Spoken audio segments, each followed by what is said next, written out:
مدينة لودر في محافظة أبين.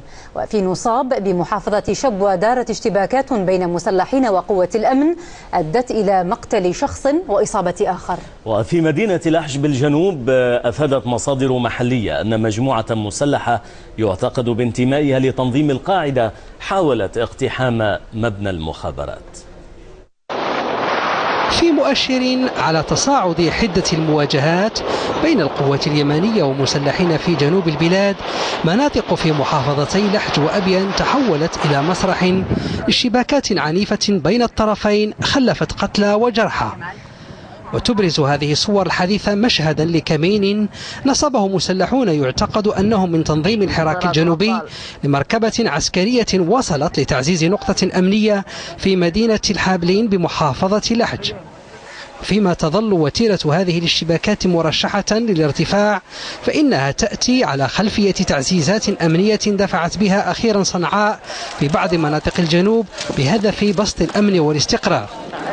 تعزيزات يعارضها أبناء الجنوب بدعوى تقييدها لحرية الحركة وعسكرة الحياة المدنية.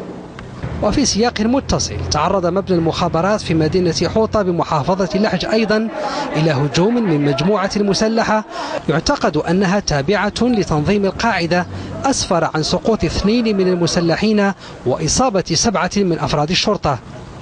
وهذه العملية واحدة من عدة هجمات نفذتها القاعدة ضد مقرات للأمن السياسي في المحافظات الجنوبية، كان أبرزها الهجوم على مقر المخابرات اليمنية في عدن في يونيو حزيران الماضي، وهو الحدث الذي أودى آنذاك بحياة 15 شخصا من بينهم 7 ضباط كبار.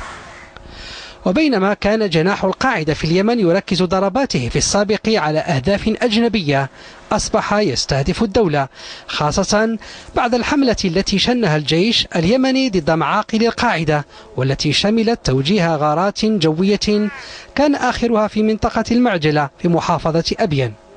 ضربة قيل حينها إنها نفذت بطائرة أمريكية من دون طيار وخلفت ضحايا من المواطنين بحسب تقرير اللجنة المكلفة بتقصي الحقائق في البرلمان اليمني.